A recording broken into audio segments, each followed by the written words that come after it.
বাইদেউ আপোনাৰ কি সমস্যাটো আছে সমস্যাটো ক'বচোন ৰ'ব দেই সমস্যাটো শুনি লওঁ বাইদেউ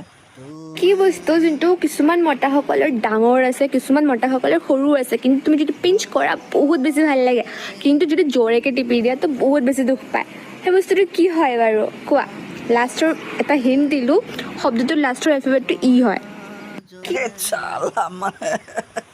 কি লাষ্টত কিছুমান মতা মানুহৰ ডাঙৰ আছে কিছুমানৰ সৰু আছে টিপি দিলে ভাল লাগে তুমিয়ে জানিবা এতিয়া কোনটো মতা কি ডাঙৰ পাইছা কি সৰু পাইছা লাষ্টৰ উচ্চাৰণটো ই বুলি কৈছা তো কণীয়ে হ'ব তুমিহে টিপি চাইছা তোমাৰতো কোনোবাই য'তকৈ টিপিলে তুমি ভাল পাবানে ভিডিঅ'টো বনালে তুমি বেয়া শব্দটোৱে উচ্চাৰণ হোৱা নাই জানো মানুহেতো বেয়াটোৱে ভাবিব অলপ বুজাই দিব লাগে কি ভাবিছা তোমাৰো যে আৰু দেই ইমানো আৰু ঠেত নেক্সট টাইম কেতিয়াবা পালে লাহেকৈ টিপিবা জোৰতকৈ নিটিপিবা কৈ থ'লোঁ কিন্তু কথাটো